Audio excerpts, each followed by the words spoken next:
মৰমৰ ছাত্ৰ ছাত্ৰীসকল, মই এওঁলোকে তোমালোকে স্বাস্থ্য স্বাগতম জনাইছোঁ।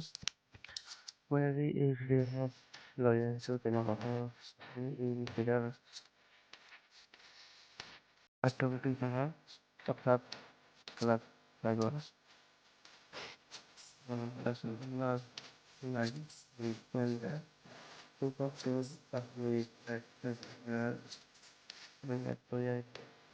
তোমালোকে ভিডিঅ'খন স্কিপ নকৰাকৈ সম্পূৰ্ণ চাবা।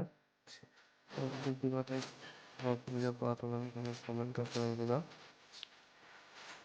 তোমালোকে দেখা হৈ আছা। ইয়াত প্ৰথমতে আমাৰ বি নম্বৰটো আছে, অৰ্থাৎ এ নম্বৰৰ প্ৰশ্নবিলাক হৈ গৈছে।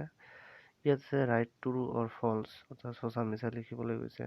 ইয়াত আছে the louse lived in the royal court.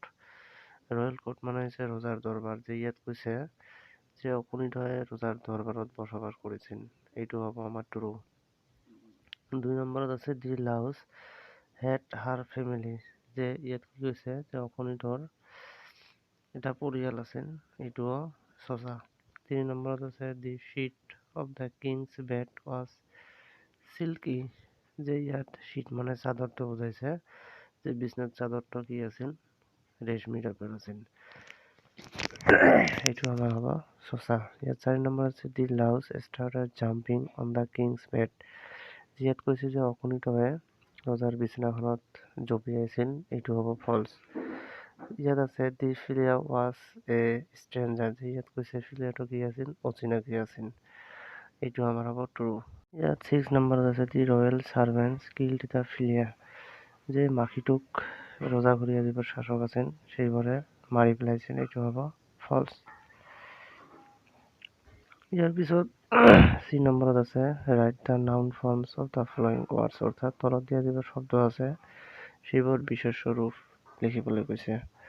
যেনেকুৱা ধৰা লাক্সাৰিয়াছটো হ'ব লাক্সাৰী, হেপিটো হ'ব হেপিনেছ, টেষ্টিটো হ'ব টেষ্ট, ডিষ্টাৰ্বটো হ'ব ডিষ্টাৰবেঞ্চ, পিলিটি হ'ব পিলিয়া, এগ্ৰিটো হ'ব এগ্ৰিমেণ্ট। এনেকুৱা বাকীকেইটা চাই ল'বা। ডিত আছে write the plural number of the following nouns. তলত দিয়া যিবোৰ পদ আছে সেইবোৰৰ বহু বচন লিখিবলৈ কৈছে। যেতিয়া লাউজ থাকিলে লিখিবা লাইজ, বডিজ, ফেমিলি, ফেমিলিজ। এতিয়া আমি পিছতটো চাম, পিছত কি আছে।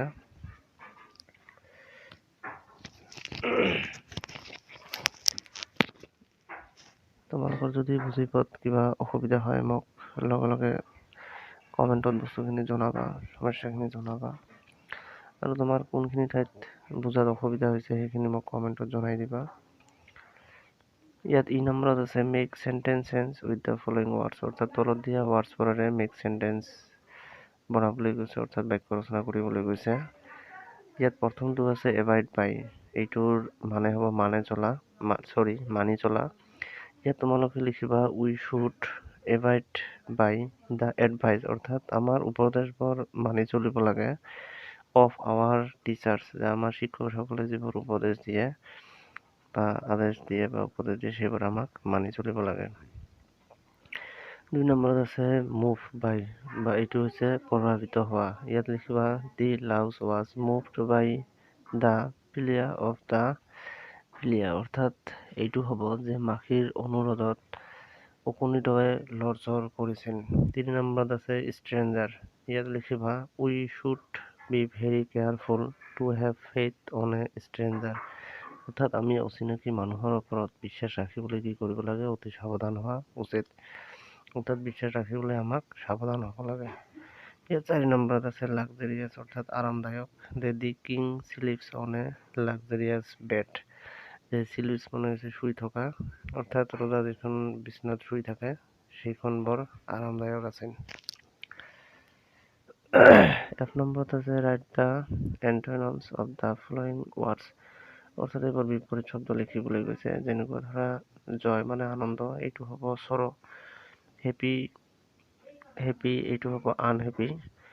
ফেইথটো হ'ব আনফেইথ, চফ্টটো হ'ব হাৰ্ট, আৰু লাইকটো হ'ব ডিছলাইক। তোমালোকে এইবোৰ নোট কৰি ৰাখিবা। যিয়ে নহওক তোমালোকে মোৰ ভিডিঅ'খন ইমান টাইমলৈকে চোৱাৰ কাৰণে ধন্যবাদ জনাইছোঁ।